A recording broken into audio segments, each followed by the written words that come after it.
Merci beaucoup Elodie et puis surtout merci à toutes et à tous de votre présence sur ce webinaire et de votre intérêt pour ces questions de l'éducation et de la coopération. C'est vrai que pour vous présenter du coup assez rapidement la Maison de l'Apprendre avant de rentrer dans le vif du sujet avec le festival. En quelques mots, la Maison de l'Apprendre, c'est une association d'intérêt général qui a été initialement préfigurée par une initiative citoyenne collective depuis 2017 en région lyonnaise. Et finalement, le problème auquel nous nous attaquons, c'est le décalage entre les compétences individuelles et collectives face aux enjeux de développement durable. Donc, autrement dit, notre mission, c'est de contribuer à la mobilisation des acteurs et des ressources nécessaires pour renforcer le développement de la capacité individuelle et collective d'apprendre, de comprendre et d'agir pour une société durable. C'est finalement ce que l'on nomme la transition éducative. Donc en fait, nous vivons vraiment cette transition éducative aussi comme un préalable à d'autres transitions, qu'elles soient écologiques, énergétiques, que l'on peut connaître au regard des objectifs de développement durable. Donc à l'origine du projet de la Maison de l'Apprendre, c'est une rencontre sur les enjeux de transformation de l'expérience éducative, avec notamment Andreas Schleicher à la direction de l'éducation et des compétences de l'OCDE, également François Tadei et Catherine Becchetti-Bizot, qui finalisaient à l'époque le rapport commandé par le ministère de l'Éducation nationale sur la société apprenante. Ça a donc été un rapport produit par le Centre de recherche interdisciplinaire qui s'appelle aujourd'hui le Learning Planet Institute, avec la contribution d'Ashoka également et le réseau mondial des villes apprenantes de l'UNESCO. Et donc, c'est à cette époque-là que nous avons proposé le territoire de la métropole de Lyon comme un terrain d'application de ces travaux de recherche et les recommandations afférentes à travers le développement d'un catalyseur d'alliances éducatives, une fabrique de coopération innovante pour justement permettre le développement des compétences et de l'engagement citoyen pour le plus grand nombre. Donc, comment nous y prenons? Finalement, le rôle de la Maison de l'Apprendre, c'est de créer des ponts entre différents mondes qui favorisent la rencontre et le dialogue entre une grande diversité d'acteurs. Continuellement, on recense et cartographie tout ce qui est à l'œuvre sur le territoire, l'existant, que ce soit les acteurs, les actions, les ressources, mais également les besoins de ce territoire-là. Nous avons pour enjeu de les mettre en lumière justement au travers un rendez-vous annuel d'ampleur qui est le Festival de l'Apprendre. C'est un festival, on vous en reparlera plus en détail, mais globalement, c'est un festival qui dure une semaine et qui mobilise chaque année environ 150 structures intervenantes et il est en moyenne suivi par à peu près 3500 participants. Et au-delà de ce festival, c'est vrai que ce sont toute l'année, plus de 250 structures qui sont impliquées dans la dynamique de communauté apprenante impulsée par la Maison de l'Apprendre. Et dans cette communauté, on va retrouver à la fois des collectivités, des services académiques, des établissements scolaires, des établissements d'enseignement supérieur ou encore des laboratoires de recherche, des associations, des entreprises ou encore des fondations. Finalement, toutes les typologies d'organisation qui, à un moment donné, peuvent venir contribuer au développement des compétences des individus. Bien évidemment, à l'échelle de notre territoire, cette communauté est loin d'être exhaustive, mais c'est une communauté qui grandit au fil du temps et aussi au fil des rencontres. Donc, on nourrit des échanges, des liens de proximité avec chacune d'entre elles pour finalement essayer de comprendre quels sont les enjeux actualisés du territoire, mais aussi les expertises et les besoins qui sont prégnants sur ce même territoire. Donc, on peut ainsi identifier de façon réactive et concertée comment les solutions des uns peuvent venir répondre aux besoins des autres. Et c'est pour ça qu'on programme notamment des rencontres mensuelles pour entretenir et développer ce lien. Donc, dans notre quotidien, on soutient et on accompagne également l'expérimentation en coopération et la diffusion des apprentissages qui sont liés. L'objectif, c'est finalement bien d'évaluer comment l'intelligence collective renforce l'impact des actions de chacun en matière de performance, en matière de pertinence, et comment ces alliances innovantes et efficientes sont un levier pour faire évoluer des systèmes qui sont parfois ankylosés et qui ne sont plus suffisamment alignés et capables d'agilité face aux enjeux de notre société. Donc effectivement, on met en œuvre des programmes qui permettent de mobiliser les compétences, les parties prenantes, l'accompagnement et les ressources financières, ainsi que la diffusion nécessaire pour pouvoir construire des démarches ancrées sur notre territoire en réponse aux besoins du plus grand nombre et à commencer évidemment par les publics les plus vulnérables. Et c'est aussi dans cet objectif que la Maison de l'Apprendre a créé assez récemment un fonds d'innovation éducative pour pouvoir rendre possible cette démarche collective de mécénat en vue de redistribution sous forme de bourses d'amorçage, par exemple. L'objectif de cette slide-là, c'était justement de vous donner un premier aperçu de cette cartographie que l'on peut mener à l'échelle du territoire, parce que cette échelle du territoire, c'est vraiment un élément déterminant. C'est finalement le dénominateur commun entre toutes les parties prenantes qui intègrent, ou en tout cas qui prennent part à cette communauté territoriale. C'est aussi l'échelle de l'action et de la décision, notamment en matière de politique publique décentralisée et des institutions déconcentrées. Donc, nous avons au même endroit ceux qui opèrent, ceux qui créent les cadres, ceux qui innovent, ceux qui ont la capacité d'investir pour expérimenter de nouvelles solutions et ceux qui rencontrent des besoins. Donc finalement, c'est une échelle de cohésion sociale qui permet d'inscrire un projet d'éducation de qualité, un socle du faire société ensemble, où chacun pourra apprendre, transmettre dans une dynamique de circulation perpétuelle des savoirs. Et donc notre enjeu, c'est effectivement d'accompagner ces différentes parties prenantes pour passer du soi à l'entre-soi, à l'entre-tous. Et ce que l'on essaie de mettre en œuvre, c'est justement de focaliser d'ores et déjà sur le sens, de savoir pourquoi on est là, à titre à la fois individuel, structurel et collectif.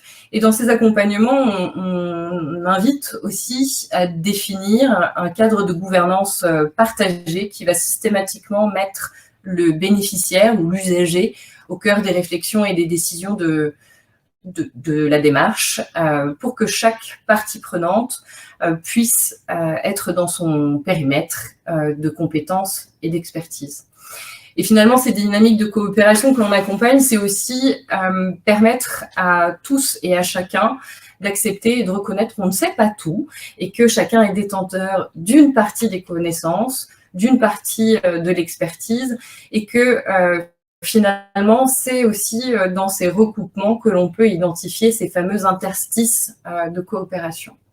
Donc, côté Maison de l'Apprendre, on a à cœur d'instaurer et de respecter un cadre propice à la confiance, à l'humilité également, mais aussi à la solidarité, à l'intercompréhension et au droit d'essai, autant qu'au droit à l'erreur, qui est bien évidemment un levier important d'apprentissage. Finalement, notre enjeu, c'est vraiment de permettre à ces différents acteurs, d'où qu'ils viennent et quels qu'ils soient, d'apprendre à se connaître, à se reconnaître, à la fois dans leur complémentarité, dans leur similitude, mais aussi dans leurs différences, parce qu'on n'est pas toujours issus des mêmes cadres de référence ni des mêmes cultures. Et donc, qu'il s'agisse d'établissements scolaires, d'associations, d'entreprises ou encore d'institutions publiques, c'est justement ce décloisonnement entre les différentes typologies de structures et de responsabilités que l'on essaie de mener. Et au travers de ce décloisonnement, notre enjeu, c'est évidemment de faire naître l'envie d'alliance sur le territoire, puisque on a quand même conscience que l'efficacité des dynamiques collectives, ça nécessite une coordination, une animation de la coopération avec une approche structurée et un phasage, notamment dans la mise en œuvre des projets.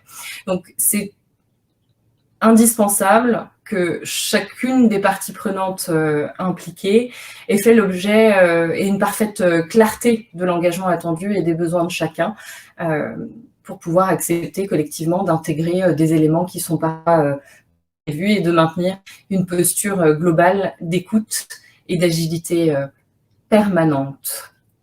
Donc, au travers de ces éléments-là, je vais laisser la parole à ma collègue Angélique pour vous expliquer un petit peu plus en détail notre impact et ensuite vous présenter le Festival de l'Apprendre de façon plus détaillée. Merci Tiffaine. Bonjour à toutes et à tous. De manière très rapide, l'impact que la structure peut avoir depuis maintenant 5 ans sur le territoire, il se situe à différents niveaux, avec notamment des actions qui sont de l'ordre de la sensibilisation ou de l'inspiration, et le Festival de l'Apprendre participe à ça. Et on a aussi des actions d'animation du réseau et de mobilisation des acteurs.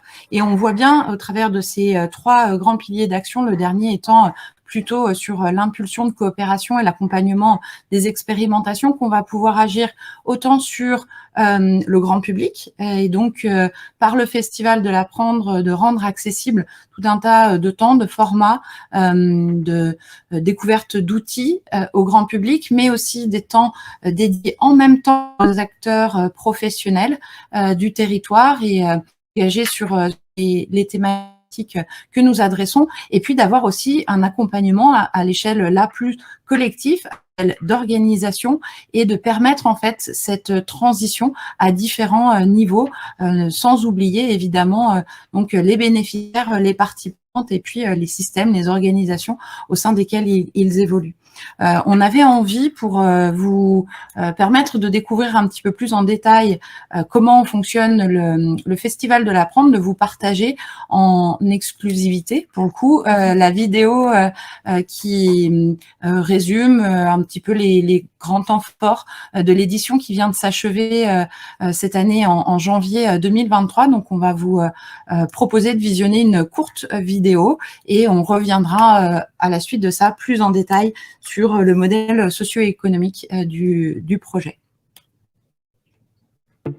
On sent de la vie collective ici. Et ça fait du bien aussi de pouvoir échanger sur d'autres regards que les nôtres. On ne sait pas ce qui va arriver, on ne sait pas qui va passer, moi ça j'adore. Ça nous permet à la fois d'ouvrir un peu les horizons.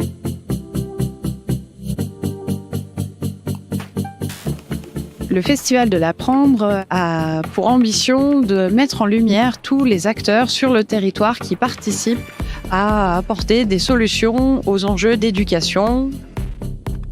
Je trouve que c'est très important que l'école s'ouvre, c'est la volonté de notre ministre et de notre recteur, au partenariat, à la co-conception, au co-développement, à la co-organisation. Voilà, l'éducation, c'est l'affaire de tous. On sent de la vie collective ici, et cette vie collective-là, on en a besoin. Il y a énormément de savoir-faire, il y a énormément de regards différents sur le monde, il y a énormément de ressources disponibles, et il y a une maison de l'apprendre qui est là pour faire dialoguer ces regards, ces savoir-faire, ces expertises. Le festival est un endroit où on peut rencontrer des partenaires qu'on n'aurait pas l'occasion de rencontrer normalement, puisque on a, on va dire, un échange entre les partenaires de l'éducation populaire, les associations, les partenaires du monde éducatif qui ne sont pas exclusivement éducation nationale. Et ça fait du bien aussi de pouvoir échanger sur d'autres regards que les nôtres. Le cadre comme ça, un peu déambulatoire, un peu on ne sait pas ce qui va arriver, on ne sait pas qui va passer, moi ça j'adore. Puisque justement, arrêtons de tout structurer et laissons vivre les choses. Donc c'est pour ça que ça me plaît bien là. La Maison de l'Apprendre est une association sur le territoire de la métropole de Lyon qui identifie, cartographie les acteurs de l'éducation, de la formation, de l'insertion professionnelle. Dans l'ADN de la Maison de l'Apprendre, il y a la notion d'interface, d'arriver à faire dialoguer des acteurs qui ont des cultures d'action entre eux et qui savent que c'est ensemble qu'ils vont pouvoir avoir des véritables leviers de transformation sociale. Et sa mission, c'est de pouvoir les accompagner à mieux se connaître, se reconnaître dans leur complémentarité, et surtout leur donner envie de développer des projets ensemble et de renforcer leur capacité de coopération. Il y a un véritable intérêt de rencontres, d'échanges, de projets qui peuvent se construire, et surtout un collectif qui est intéressant pour se donner une ambition, et travailler ensemble encore un petit peu plus, chose qu'on n'arrive pas à faire autrement. Comment je décrirais le festival ? Varié, enrichissant, constructif, pour améliorer le monde de demain.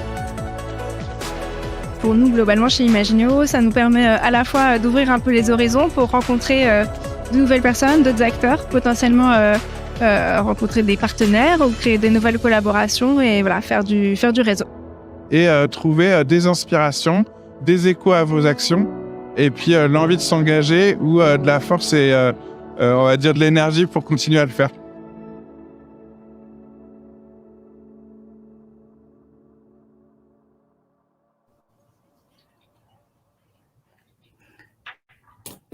Voilà, alors le Festival de l'Apprendre à Lyon, il s'inscrit dans une dynamique internationale évidemment plus grande. Pour vous donner quelques chiffres, et je pense que Céliane y reviendra tout à l'heure, mais cette année, ça a été 191 pays impliqués, 600 événements à travers le monde et 60 000 participants. C'est toujours début janvier, autour du rendez-vous proposé par l'UNESCO pour la Journée internationale de l'éducation.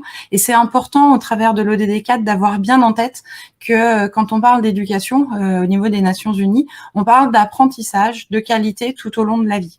Donc, l'éducation ne s'arrête pas quand on quitte l'école, quand on grandit, quand on devient adulte, mais c'est bien cette question de penser les apprentissages tout au long de la vie. En résumé, à Lyon, cette année, ça a été 6 jours d'événements, ça a été 3650 participants, 130 événements programmés donc sur cette semaine et la mobilisation de 230 intervenants. On a fait une petite enquête de satisfaction et pour cette 4e édition à Lyon, 80% des participants, intervenants ou festivaliers ont déclaré vouloir absolument renouveler leur participation en 2024 et on voit bien que ce festival il grandit d'année en année. Alors déjà parce que il est un petit peu mieux connu, même si on le verra, il y a encore du chemin à faire. Il n'empêche qu'il y a vraiment cette démarche de reconnaissance et on pense que effectivement c'est un sujet et un format qui répond à des besoins qu'on va vous partager. Alors pardon, c'est le moment où je ne sais plus comment on fait pour tourner le slide. Voilà. Non. Hop. Le modèle socio-économique du festival, donc on s'est appliqué à observer autour de cet événement 3 critères spécifiques d'analyse. Le premier sur la question des ressources humaines et à chaque fois on s'est posé la question de comment on avait un impact d'une organisation à l'échelle de notre territoire, mais comment est-ce qu'on trouvait aussi une résonance à l'échelle nationale, puisque l'idée est bien ici de pouvoir travailler sur la modélisation du partage d'expériences et d'approches pour permettre au plus grand nombre de s'en saisir. Donc, en matière de ressources humaines, en interne, on a trois salariés qui travaillent sur la coordination générale. Ce festival, c'est pas le festival de la Maison de l'Apprendre, c'est un festival pour le territoire et par les acteurs du territoire. Donc, nous nous chargeons côté Maison de l'Apprendre de la coordination globale de cet événement et surtout de l'animation d'une démarche de co-construction de sa programmation avec l'ensemble des acteurs qui se reconnaissent et qui ont envie de se mobiliser à cette occasion. C'est un événement qui repose quand même très majoritairement sur les contributions dans cette démarche de co-construction, les contributions des acteurs du territoire. Donc, on a fait l'exercice ici de découper, qualifier un petit peu le temps apporté par chaque acteur. Donc, d'abord dans une approche de mécénat de compétences sur les différents temps que je vous évoquais. Donc, ce sont 230 intervenants avec toute la diversité des profils qui ont pu être cités auparavant, qui prennent part à cet événement. Ça représente plus de 2700 heures de contribution. On n'est pas ici sur du bénévolat, c'est-à-dire que c'est bien au titre de l'activité qu'ils ont dans leur structure que ces personnes intègrent la programmation du Festival de l'Apprendre dans leur propre activité professionnelle. On a également toute une démarche donc de concertation, de consultation citoyenne et aussi auprès d'un groupe de personnalités qualifiées, d'experts sur des sujets qui parlent en fait des grandes thématiques, des grands enjeux actuellement sur les questions d'éducation, de formation et d'insertion professionnelle. Et donc, c'est un cercle d'une quinzaine de partenaires qui, en amont de la programmation, vont dialoguer ensemble sur ces sujets-là et comment surtout ces sujets peuvent être communs à des mondes qui sont différents. On a également un soutien qui est indispensable pour l'organisation d'un événement sur 6 jours, sur 130 événements, au travers de toute la partie logistique, communication, installation. Et là, ce sont une dizaine de collaborateurs, notamment des lieux qui nous accueillent pour pouvoir faire vivre ces événements. Ça a été notamment dans les salons de l'hôtel de ville de Lyon, ça a été à l'hôtel de la métropole pour la journée des professionnels, et puis sur le campus HEP pour la journée grand public. On a également des partenariats avec des établissements d'enseignement supérieur qui mobilisent des étudiants dans le cadre de leur parcours de formation sur des sujets de formation, de communication, et d'engagement citoyen. Et donc, on a une trentaine d'étudiants cette année qui nous ont rejoints pour nous appuyer, nous aider sur ces différentes questions. Et puis, une équipe de bénévoles qui a suivi pendant les 4-5 mois de préparation et la semaine du festival tout un tas de séquences en soutien technique, en diffusion, en mobilisation. Et ça représente quand même plus de 350 heures de mobilisation de bénévoles à cet endroit-là. À l'échelle nationale, on a cette collaboration évidemment avec le Learning Planet Institute qui pilote à la fois la coordination générale sur la dimension internationale et puis un partenariat qui nous lie autour de la coordination sur des événements de Festival de l'Apprendre ailleurs en France, donc une mise en commun, une mutualisation. On a cette année, avec le soutien de l'ADEME, pu travailler à la production d'un kit d'essaimage. Je ne doute pas que Céliane nous en dira un petit peu plus tout à l'heure.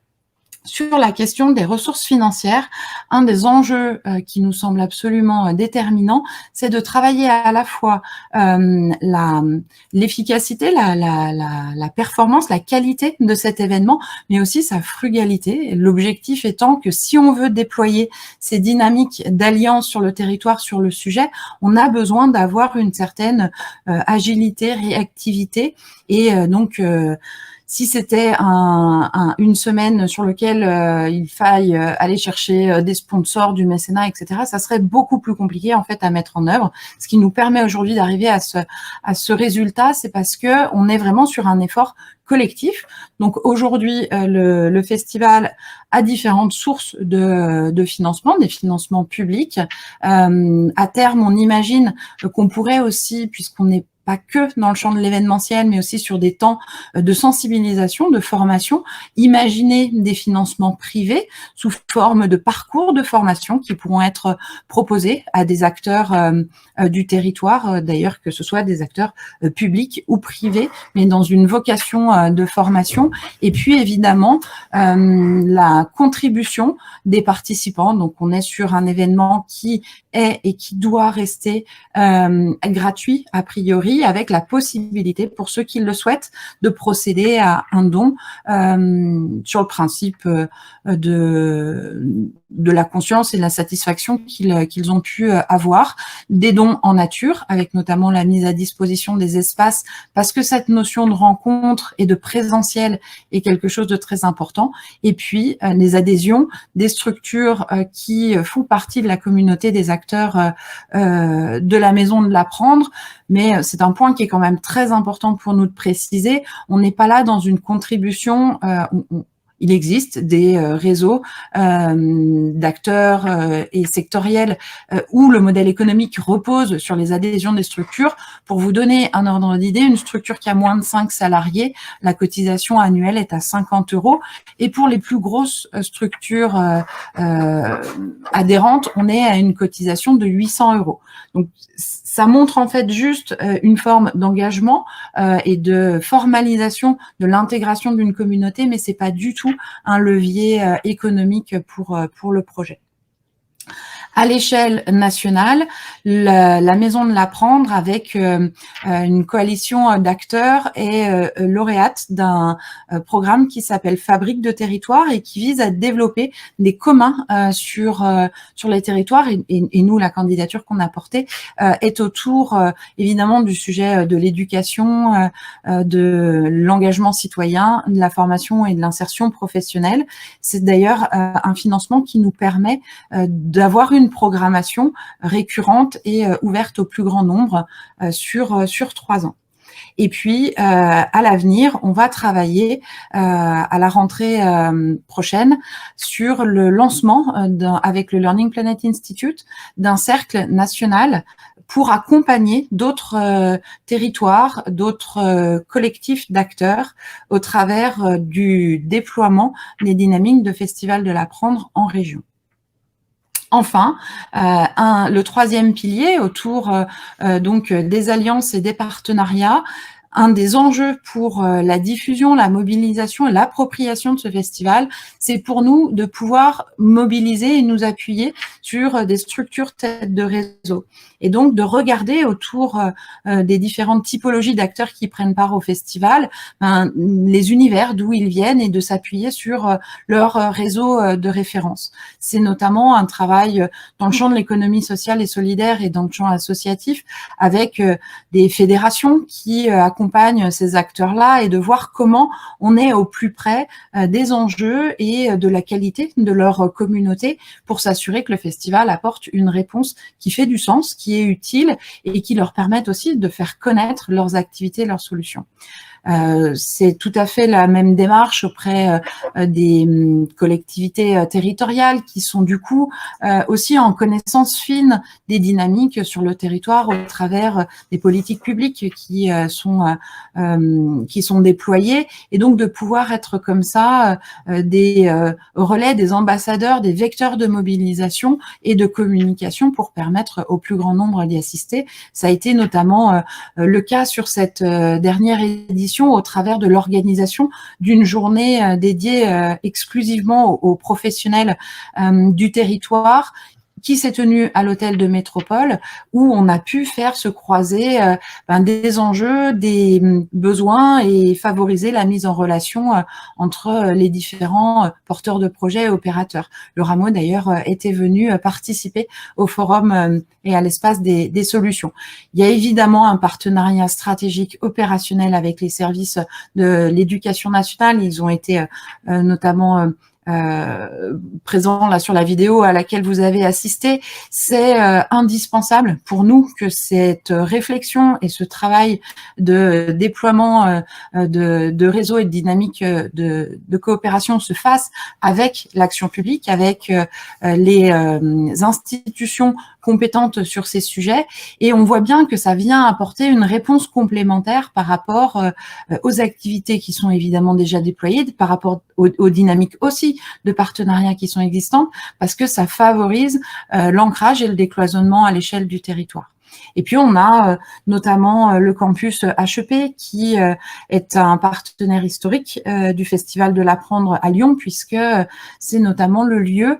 Donc, on a une mise à disposition de l'intégralité du campus pendant une journée, un samedi, sur la période, pour accueillir le grand public, pour accueillir les structures qui portent des solutions et faire en sorte qu'il y ait aussi une autre manière de vivre et faire vivre ces espaces de la vie étudiante où des publics peuvent se rencontrer et apprendre à se connaître. On a encore un très gros chantier qui nous attend, et ça tombe bien parce qu'on va renouveler l'expérience du Festival de l'Apprendre sur les années à venir, mais notamment avec des partenariats médias. Aujourd'hui, c'est un sujet sur lequel la presse ou les médias ne se mobilisent pas forcément instinctivement, de manière intuitive, peut-être aussi parce qu'on ne sait pas forcément comment les approcher, comment les mobiliser. Donc c'est un chantier qu'on va prendre pour l'année qui vient, en considérant que de la même manière, ces questions d'éducation, de formation, de sensibilisation ne peuvent pas se faire et se penser sans l'implication des médias. On trouvera également à l'échelle nationale un soutien à cette dynamique au plus haut niveau institutionnel, puisque depuis l'origine, le Festival de l'Apprendre est placé sous chaque année le renouvellement du haut patronage du ministère. C'est là aussi pour nous un signe fort que l'institution reconnaît la qualité de la programmation qui est proposée. Et donc, c'est pour chacun des intervenants et chacune des structures qui se mobilisent l'opportunité aussi de faire connaître et reconnaître les engagements, les actions qui peuvent être proposées sur le territoire, et donc d'imaginer comment on lie la question de l'éducation à celle de l'emploi, de l'enseignement supérieur, de la recherche. Et donc, on espère à terme que les ministères concernés se reconnaissent aussi dans cette proposition et rejoignent l'impulsion que le ministère de l'Éducation nationale a pu donner à l'événement. Ce qu'on peut voir ici, et je vous en ai déjà un petit peu parlé, c'est que effectivement chaque année il y a cet enjeu dans le développement de la programmation d'avoir le souci d'y associer le plus grand nombre. Alors on n'est pas du tout dans une démarche prosélytiste, mais plutôt de faire en sorte, on est sur un territoire très dense avec une grande multiplicité d'acteurs, et l'objectif c'est qu'au fil des éditions, chacun puisse se reconnaître dans cette proposition. Les facteurs clés de succès pour le renouvellement, la fidélisation des acteurs et des parties prenantes reposent sur une dynamique de mobilisation conjointe entre à la fois l'échelle individuelle, locale, structurelle, à une dynamique plus large qui se situe à un niveau national, de manière à faire converger à la fois les grands enjeux nationaux et des réalités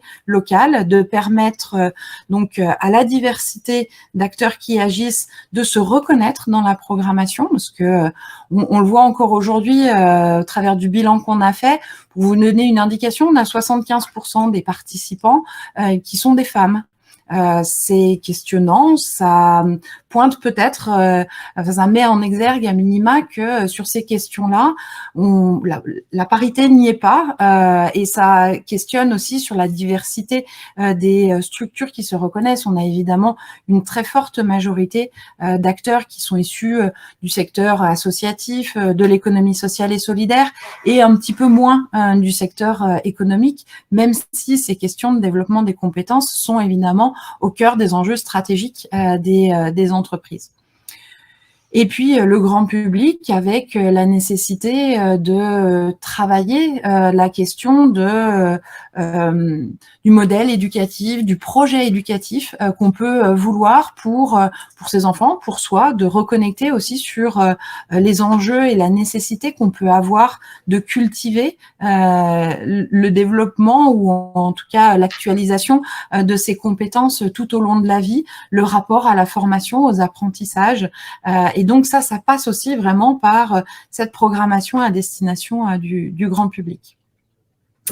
Et on considère que cette programmation, finalement, elle vient répondre, et les retours d'expérience des intervenants et des participants le confirment, elle contribue à se rejoindre et à se mobiliser à l'échelle d'un territoire, avec l'envie de renforcer notre capacité à coopérer, à faire alliance, de mettre aussi en lumière, peut-être dans une démarche un peu de plaidoyer, ces grands enjeux sociaux auxquels on a envie, et on contribue à s'engager au quotidien, et puis travailler sur la capacité à développer des relations de confiance entre les différents acteurs. Du coup, en conclusion, je pense que vous l'aurez perçu, mais finalement, le Festival de l'Apprendre, c'est pour nous un véritable levier pour l'alliance territoriale, pour ce qu'on peut aussi appeler un territoire apprenant, parce que ça nous permet justement d'accélérer cette possibilité de mise en place de l'alliance territoriale. C'est aussi finalement ce qui va nous permettre de porter une certaine forme de plaidoyer en faveur de ce l'on nomme la transition éducative. Et puis de façon très pragmatique, Ce festival, il nous permet de rendre tangible et visible la catalyse territoriale sur les sujets d'apprentissage tout au long de la vie. Et justement, pour pouvoir illustrer cette notion de catalyse territoriale que l'on souhaite porter au travers du festival, mais aussi plus largement de la Maison de l'Apprendre, je pense que certains d'entre vous auront reconnu en haut de ce slide justement une ressource mise à disposition par le Rameau sur les différents métiers de la catalyse territoriale. Donc on va retrouver 4 aspects différents dans ces métiers de catalyseurs territoriaux, à savoir le dialogue territorial. Et effectivement, si on transpose ce pilier-là au festival aujourd'hui, il est clair que le dialogue est favorisé au travers de cette démarche de festival, puisqu'on ne construit rien tout seul au travers du Festival de l'Apprendre, on ne construit rien tout seul en amont, pendant, on fait avec aussi différentes parties prenantes, et même à la suite du festival, ce sont également toutes les structures qui ont pris part ou qui souhaiteraient y prendre part à la suite, avec lesquelles nous sommes en dialogue pour pouvoir revenir sur ce qui s'est passé et sur ce que l'on pourrait mettre en œuvre l'année suivante. Le festival, c'est aussi finalement une possibilité d'expérimentation collective. C'est-à-dire que on dit souvent que le festival, c'est un bac à sable pour les différentes parties prenantes qui ont envie d'intervenir. C'est-à-dire que chacun a la possibilité de tester des nouveaux formats, de s'adresser à de nouveaux bénéficiaires. Et puis quand on a certains intervenants aussi qui nous disent s'intéresser à une thématique ou à un enjeu similaire, on va systématiquement les inviter à penser une intervention commune au travers de ce dispositif qu'est le festival. Donc effectivement, on peut expérimenter dans le cadre d'un festival de l'Apprendre, et même on adore ça parce que c'est vraiment fait pour.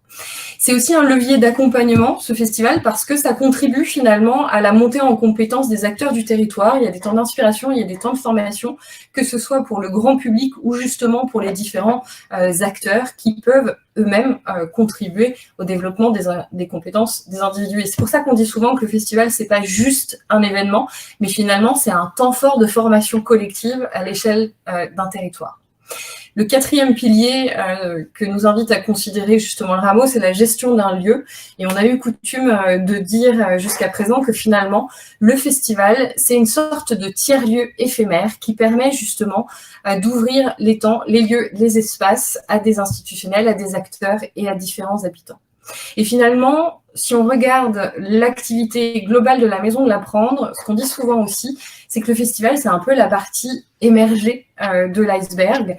C'est finalement le rendez-vous annuel qui donne à voir de l'évolution de cette alliance territoriale. C'est à la fois un rendez-vous qui vient clore l'année qui s'est écoulée et en même temps qui vient lancer de nouvelles perspectives pour l'année à venir. Donc c'est vraiment un schéma assez circulaire, et entre 2 festivals de l'Apprendre, c'est toute l'activité de la Maison de l'Apprendre qui prend corps et qui résonne également par rapport à ces 4 piliers différents, puisque ce dialogue territorial, on ne le nourrit pas uniquement pendant le festival, mais c'est bien tout au long de l'année avec des temps de communauté, des temps de co-construction de la programmation, et puis sur les expériences collectives et l'accompagnement, de la même façon, on a pour enjeu de favoriser la coopération entre les différents acteurs. Et sur la question du lieu, on est actuellement en dialogue avec la métropole de Lyon et la ville de Lyon pour pouvoir justement faire émerger un tiers-lieu qui sera donc un lieu totem de ces enjeux de transition éducative et d'alliance territoriale. Parce que, in fine, l'objectif aussi de la Maison de l'Apprendre, c'est de s'inscrire dans une ambition de territoire apprenant, de pôle territorial de coopération éducative sur les enjeux d'éducation, de formation et d'insertion professionnelle, et que ce soit évidemment avec toute la diversité des acteurs d'un territoire qui ont un rôle à jouer dans le développement des compétences des individus, donc que ce soit avec les acteurs politiques, institutionnels, économiques ou encore issus du monde associatif et de l'ESS. Donc finalement, le festival, c'est un des leviers pour pouvoir contribuer à tout cela, mais ça n'est pas forcément autosuffisant et ça nécessite effectivement un travail tout au long de l'année pour que chaque acteur puisse monter en compétence sur ces questions-là et passer justement de l'entre-soi à l'entre-tous dans un enjeu d'innovation, de frugalité, mais aussi de performance dans le sens de l'impact au bénéfice